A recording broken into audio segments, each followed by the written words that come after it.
A Turkish sainologist is passionately introducing the Chinese culture of peace through his translations to an ever-growing audience of Turkish readers.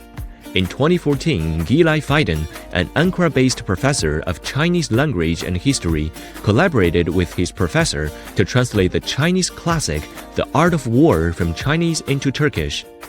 The translated version of the book by ancient Chinese strategist Sun Tzu 25 centuries ago became a bestseller in Turkey, where it was printed 25 times in 9 years. The Art of War has been written 25 centuries ago. By the name, the translation is The Art of War. But as you said, the main argument or the main idea of the book is avoiding the war. So a successful strategist, or let's say a general, should be avoiding the war at any cost. In my understanding, it's the most important part of the book is that trying to avoid going into conflict and winning without fighting.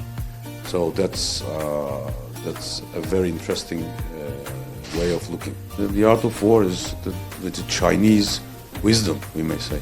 But it's just, if it's not inevitable, then there's no need to go for the conflict. We may say that, the world is large enough for everybody.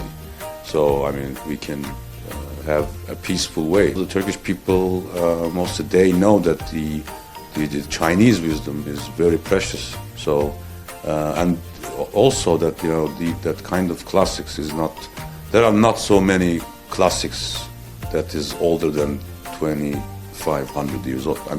25 centuries. These kind of classics that created or produced by humanity is very limited. And of course the Chinese philosophical classics from the antiquity are, I think they are among the most important contributions to all humankind. They belong to all humanity. It's, a part of the common wisdom of humankind, which is of course also the Turkish readers.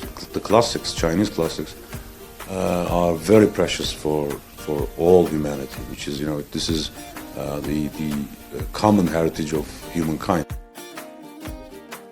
Fiden said China's economic success in recent decades and its opening up have offered great opportunities to people across the globe, including from Turkey, to learn the Chinese language and culture.